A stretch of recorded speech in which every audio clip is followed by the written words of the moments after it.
다 함께 복도하심으로 6월 6일 월요일 새벽 기도를 시작하겠습니다.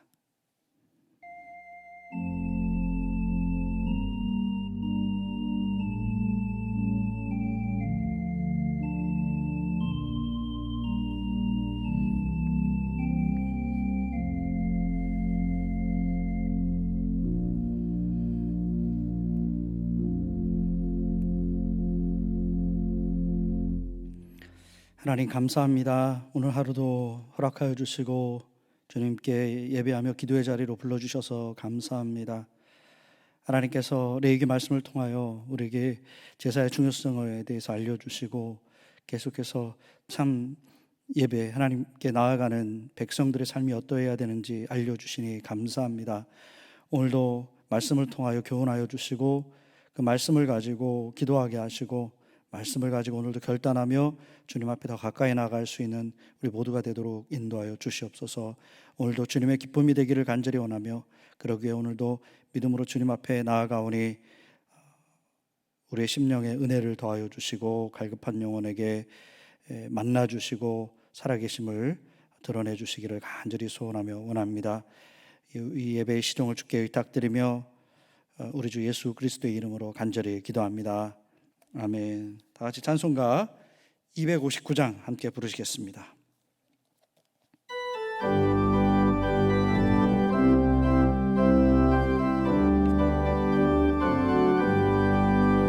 예수 십자가에 흘린 피로써 그대는 씻기어 있는 것, 더러운 죄 희게 하는 능력을 그대는 참으지 않은가. 예수의 보혈로 그대는 씻기어 있는가. 마음속에 여러 가지 죄악이 깨끗이 씻기어 있는가. 주 예수와 밤낮으로 늘 함께 그대는 행동을 하는가. 아무 때나 어디서나 그대는 십자가 붙들고 있는가. 예수의 보혈로 그대는 씻기어 있는가. 마음속에 여러 가지 죄악이 깨끗이 씻기어 있는가. 주님 예수 다시 올 때 그대를 영접할 예복이 있는가. 그대 몸은 거룩한 곳 천국에 들어갈 준비가 됐는가. 예수의 보혈로 그대는 씻기어 있는가. 마음속에 여러 가지 죄악이 깨끗이 씻기어 있는가.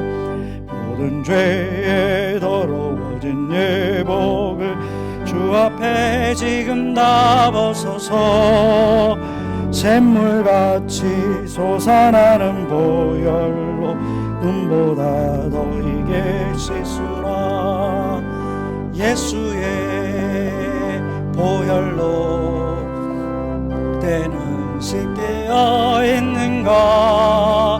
마음속에 여러 가지 죄악이 깨끗이 씻기어 있는가. 하나님의 말씀 레위기 5장 14절로 19절입니다. 레위기 5장 14절로 19절 말씀 봉독해 올리겠습니다.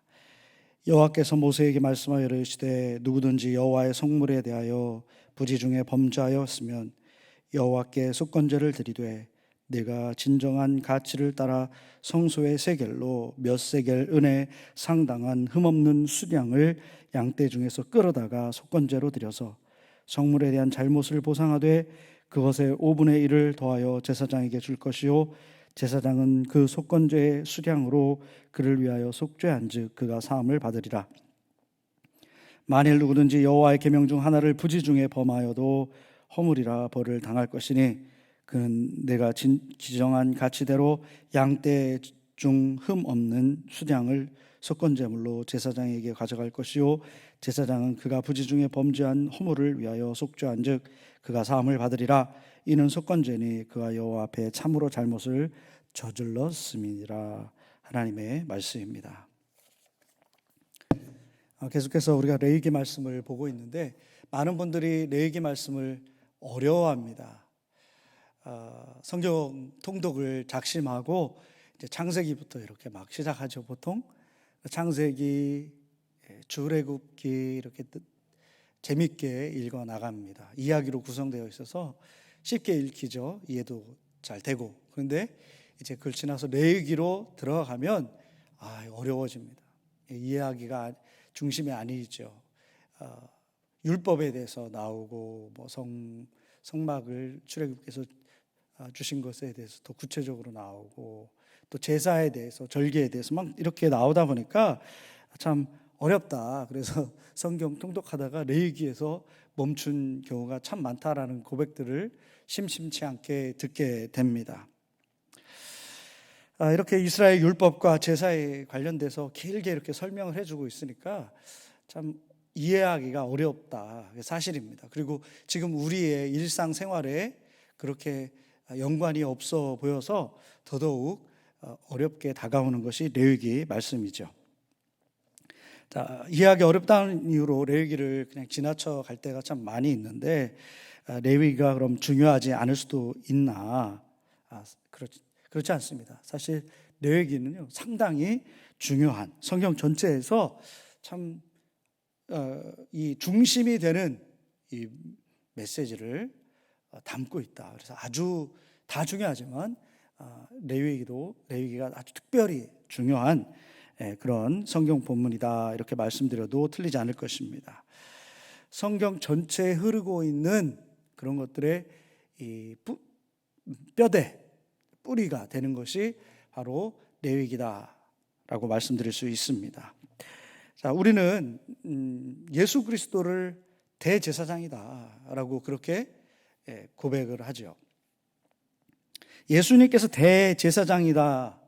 그것이 왜 중요한가? 그리고 그게 어떤 의미가 있는가? 이것을 제대로 이해하려면 레위기로 들어가야 되는 겁니다. 이 레위기의 말씀이 전제되어야 합니다.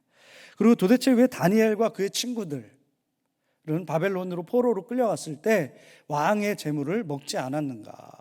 왕의 음식을 먹지 않고 물과 채소로만 달라고 환관장에게 요구를 했고 그들은 왜 그랬을까? 그리고 하나님께서 그들을 왜 기뻐하시고 그들을 지켜주셨는가? 자, 이러한 것들도 이해하려면 레위기 말씀이 기본이 돼야 되는 것입니다. 그리고 왜 이스라엘은 제사를 드리고 여러 제사 형태를 이처럼 유지했는가? 이스라엘은 왜 절기를 지키면서 합의된 그런 절기를 지키고 지금까지 또 지키고 있는가? 그 배경은 모두 이 레위기를 들여다보면 거기에 대해서 우리가 알 수 있는 것이죠. 이 레위기를 통해서 이스라엘 백성들에게 주어진 것이고 이스라엘 백성들은 그것을 열심히 지켜온 것입니다. 하나님께서 아브라함을 통해서 민족을 이루시겠다 약속하셨고 그 약속은 결국은 어떻게 성취가 되어집니까? 하나님의 나라, 제사장 나라, 그것이 성취가 된 것이죠. 그래서 하나님은 그들을 이스라엘을 애굽에서 끌어내셨습니다. 출애굽시키셨습니다. 그리고 약속의 땅, 가나안 땅을 주셨어요. 그곳에서 하나님은 제사장 나라를 만드셨습니다. 나라가 세워지려면 뭐가 필요하죠? 땅이 필요합니다. 그리고 국민이 필요하죠. 사람이 필요하죠. 그래서 애굽에서 큰 민족을 이루게끔 하나님께서 이 애굽을 이용하신 겁니다. 자, 그리고 나라가 가나안 땅에서 이루어지기 위해서는 무엇이 필요한가? 하나님의 그러니까 법이 필요한 거죠. 법이 있죠. 우리도 이 미국의 법이 있고 대한민국의 법이 있고 그래야 이 온전한 나라가 형성될 수 있는 것입니다. 하나님께서 그들이 만들어가야 하고 지켜나가야 하고 중심 삼아야 하는 법, 그 법은 그 나라의 정체성을 알려주는 것이죠. 그것을 바로 설명해주고 알려주고 있는 본문이 레위기인 것입니다. 그래서 이 레위기의 뼈대를 통해서 모든 하나님의 구원의 여정이 그렇게 흘러간 거죠. 세워져 갈 수 있었던 것입니다. 그래서 의미에서 레위기 말씀은 아주 중요한 말씀이고 믿는 사람들은 잘 이해를 할 필요가 있습니다. 옛날 그 법 우리에게 지금 중요한 것이 아니야. 그게 아니라 지금 우리가 믿고 있는 우리 하나님의 뜻, 말씀, 그것의 근간을 이루고 있는 것이 이제 레위기다. 그래서 우리가 열심히 레위기를 읽고 연구해야 될 필요가 있는 것입니다. 자, 레위기를 시작하면서 오늘 우리가 읽은 5장의 본문도 마찬가지인데 레위기가 시작되면서 제일 먼저 언급된 것이 무엇입니까? 그것은 5대 제사죠. 번제, 소제, 화목제, 속죄제, 속건제입니다. 오늘 우리가 중심적으로 다룰 것은 속건제인데 이 5대 제사가 번제부터 해가지고 쭉 설명되고 있고요.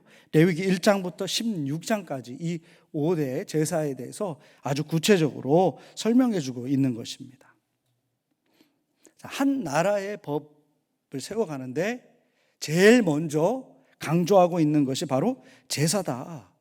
이렇게 제사를 구체적으로 먼저 설명해주고 있다. 자, 이것은 무엇을 의미할까요? 하나님의 나라는 제사로 시작된다. 제사 드리는 나라다.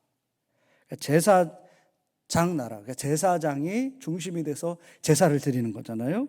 제사장 중심으로 하나님께 예배하는 공동체, 하나님께서 처음 시작한 이 나라가 바로 그런 공동체라는 겁니다. 그래서 제사장 나라라고 우리가 이야기하는 것입니다. 믿는 자에게 있어서 제일 우선이 되는 것이 바로 하나님께 이처럼 헌신의 제사를 올려드리는 것이다. 그것을 알려주고 있는 것이죠.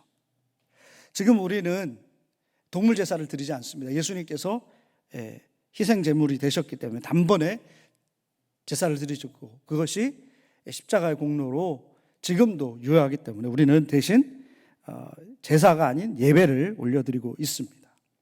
하지만 제사를 통해서 그의 백성들에게 이 요구하신 이 제사의 정신, 이것이 아주 중요한 신앙의 정신이죠. 이것이 우리들 예배 가운데 담겨져 있어야 되는 것, 그것은 그 정신은 우리 안에 지켜야 될 것입니다.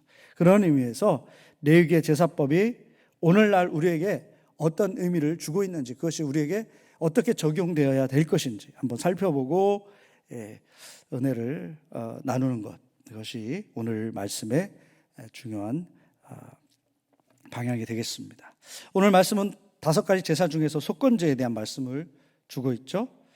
속건제가 무엇인가? 속건제, 좀 처음 듣는 사람들은 이해하기가 어려울 거예요, 그렇죠? 근데 guilt offering입니다, 영어로.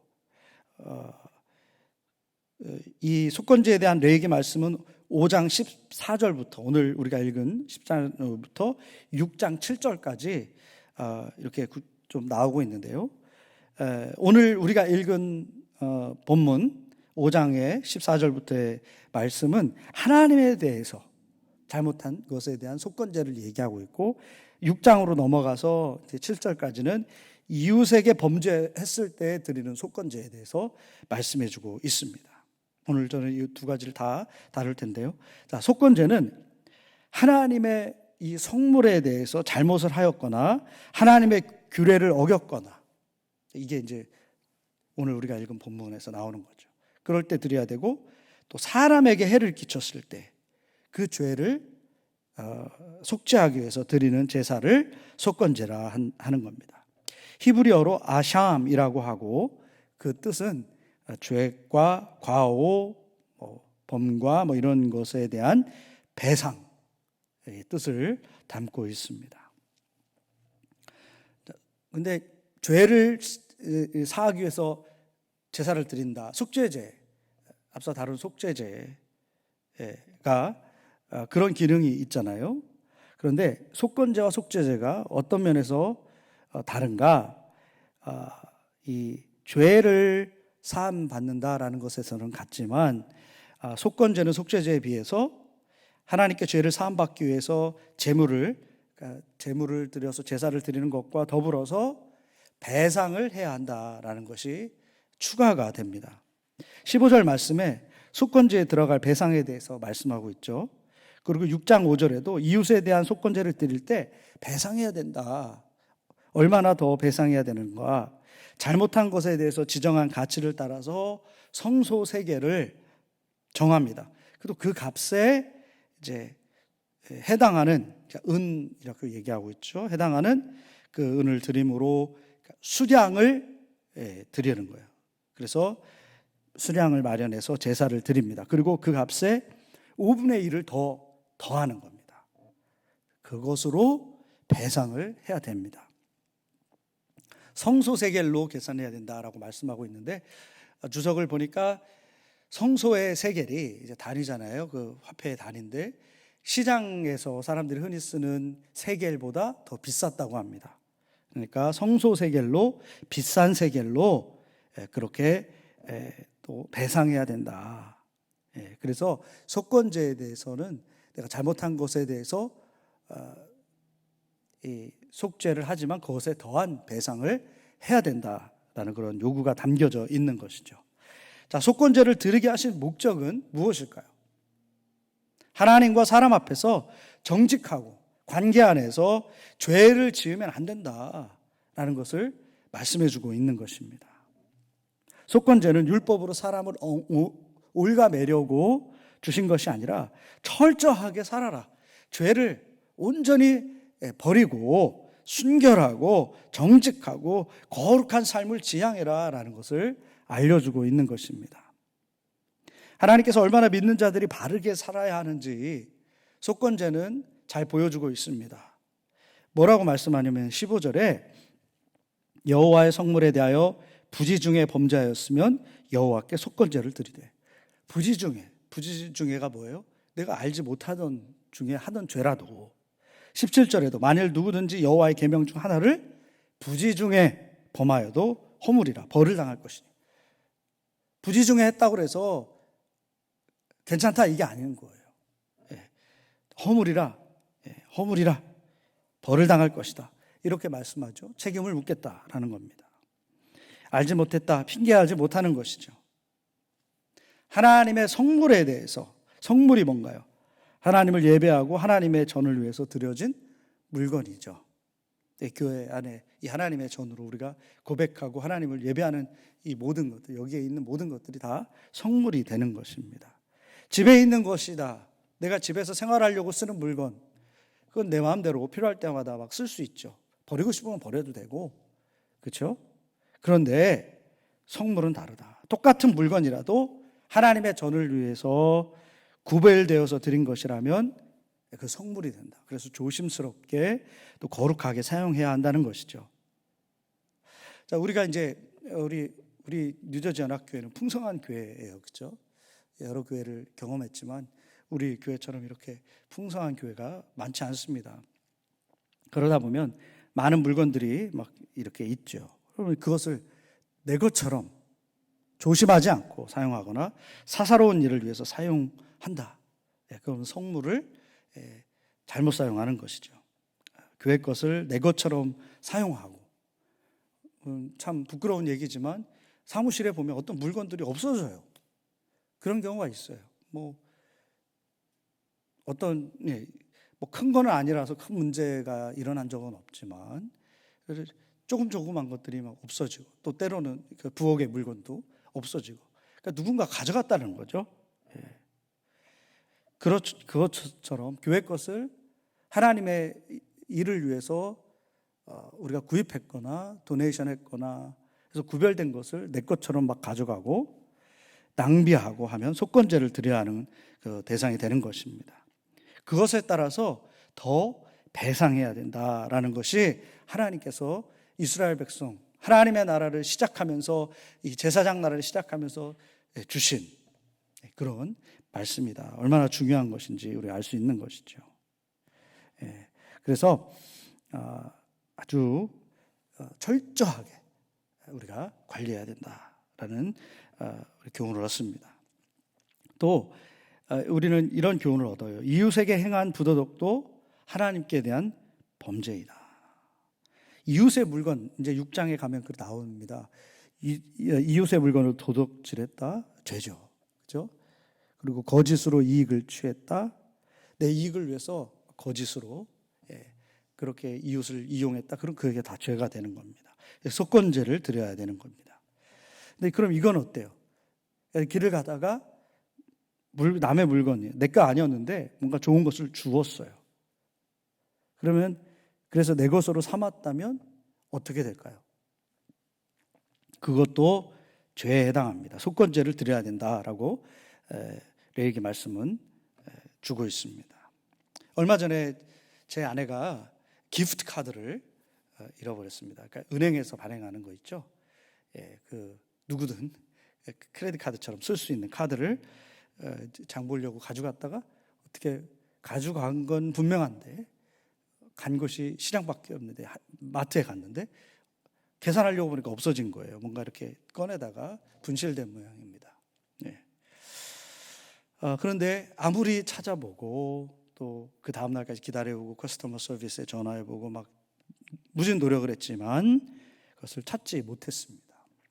아무도 그것을 주워 갔다라고 생각하고 싶지 않지만 어쨌든 누군가 주워간 것 같습니다. 그런데 만약에 누군가 그것을 주워가서 사용했다면 그것도 하나님 앞에서 죄가 됩니다. 누가 흘렸네? 주인이 없네? 그렇다고 그렇게 하면 안 된다는 것이죠. 아내에게는 누군가 정말 필요한 사람이 있어서 주워서 사용했을 거야 라고 제가 그렇게 속상해하는 아내를 위로했지만 사실 남의 것을 주워가서 사용한 사람은 그 자체로 말씀에 비춰서 속건죄를 드려야 하는 죄를 진 거죠. 그리고 그뿐만 아니라 그 금액에 5분의 1을 더해서 사실 배상해야 되는 그런 상황인 것입니다. 어떤 아주 가난한 시절에 그런 뉴스들 많이 보죠. 어떤 사람이 너무 배고파서 식당에 찾아갔어요. 밥을 먹고 달아난 겁니다. 너무 미안했대요. 그리고 어쩌다 이제 미국으로 와서 정착 사업도 하고 돈도 벌고 그랬는데 그게 늘 마음에 걸리는 거죠. 내가 돈을 내지 않고 도망갔다. 그 식당. 지역은 알지만 그 식당이 있는지 없는지는 모르잖아요. 그죠? 그리고 있어도 식당 주인이 바뀔 수도 있고. 오랜 시간이 흘러서 이제 한국을 갔대요. 식당을 찾아갔는데 없잖아요. 근데 그걸 배상하고 싶은 겁니다. 그래서 자기 밥값에 훨씬 더 많은 그것을 해가지고 그쪽에 있는 지자체에 도네이션 하면서 그렇게 갚았던 그 이야기도 들은 적이 있습니다. 그런 의미에서 현대판 속건죄를 드린 거죠. 제사는요 하나님께 드리는 거잖아요. 여기서 속건죄를 드려라. 이웃에게 잘못한 것을 제사를 드려야 하는 것입니다. 그러니까 이웃에게 죄를 범한 것이 하나님께 대한 아주 중대한 범죄가 되었다라는 것을 의미합니다. 내가 지금 매일 삶의 현장에서 만나는 사람들과의 그런 관계 속에서 어떻게 관계를 만들어가고 있는가. 하나님에 대한 영광 혹은 죄가 될 수 있다. 사람들에게 대하는 것을 통해서 우리는 기억해야 합니다. 이웃과의 관계에서 하나님 앞에 부끄럽지 않게 거룩한 삶을 살아가는 우리 모두가 되어야 될 줄 믿습니다. 자, 그리고 한 가지 더, 우리가 스스로가 성물, 거룩한 존재이다라는 것을 우리는 잊지 말아야 합니다. 여호와께 드리는 것은 모든 것이 구별된 성물이라고 말씀드렸죠. 로마서 14장 8절에 우리가 살아도 주를 위해서 살고 죽어도 주를 위해서 죽나니 그러므로 사나 죽으나 우리가 주의 것이로다 라고 말씀합니다. 우리는 예수 그리스도의 피값으로 사신받은 주의 자녀들입니다. 하나님이 뭐라고 말씀하셨습니까? 내가 거룩하니 너희도 거룩하라. 우리가 하나님의 자녀로서 예수 그리스도의 공로로 거룩함을 입은 우리들, 구별된 우리들은 세상에서 성물이 되어야 하는 것이죠. 작은 것이라도 부지중이라도 죄와 타협해서는 안 된다. 속건제 정신이 그거잖아요. 늘 구별되어야 하고 범죄했을 때 주님 앞에 제사함으로 다시금 정결함을 이렇게 회복하는 그런 삶을 살아야 된다. 지금 우리는 어떻게 해야 합니까? 우리가 우리 예수 그리스도 앞에 우리의 죄를 자복하면, 그는 미쁘시고 의로우사 우리를 모든 불의에서 깨끗게 하신다고 약속하셨잖아요. 그래서 우리 주님께 기도하고 죄를 고백하는 것입니다. 그리고 부단히 거룩한 삶을 살기로 노력하는 그런 삶을 살아야 되겠죠. 여러분, 속건제를 통해서 하나님께서 얼마나 그의 백성들이 철저하게 정결하게 거룩한 삶을 살아야 하는지를 알려주십니다. 오늘날 우리의 삶은 어떻습니까?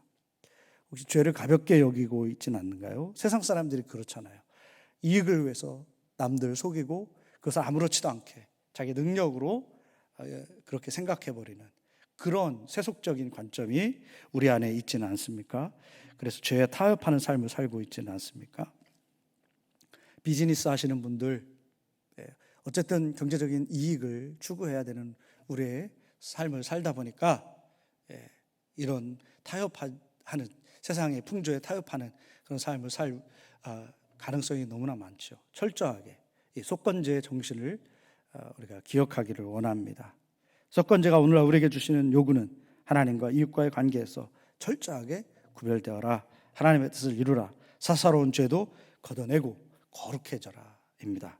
습관적으로 타성에 젖어서 죄와 연합하는 사람이 아니라 작은 것까지도 거룩하게 그렇게 살아서 주님의 뜻 이루면서 주님의 기쁨이 되시는 저와 여러분들 다 되시기를 우리 주 예수 그리스도의 이름으로 간절히 축원합니다. 아멘. 우리 말씀을 기억하면서 묵상의 시간을 갖겠습니다.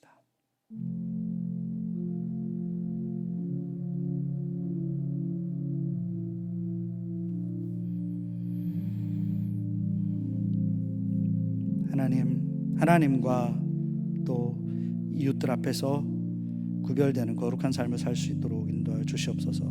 속건제를 통하여 작은 것까지도 철저하게 거룩하여 주고 또 잘못한 것에 대해서는 충분히 배상함으로 바른 관계 안에서 살아가라고 교훈하시니 그 말씀 기억하고 철저하게 거룩한 자녀로 오늘도 살아갈 수 있도록 인도하여 주시옵소서. 무엇보다 우리가 거룩한 하나님의 자녀이고 거룩한 성물임을 기억하며 오늘도 하나님의 기쁨이 되길 원하오니 성령 하나님 지키시고 인도하여 주시옵소서. 이제는 우리 주 예수 그리스도의 은혜와 하늘아버지의 놀라우신 사랑과 성령의 감화 감동 역사 충만하심이 오늘도 주의 말씀 가지고 믿음으로 살아가는 우리 성도님들 머리에 이제부터 영원토록 함께하여 주시기를 간절히 축원하옵나이다. 아멘.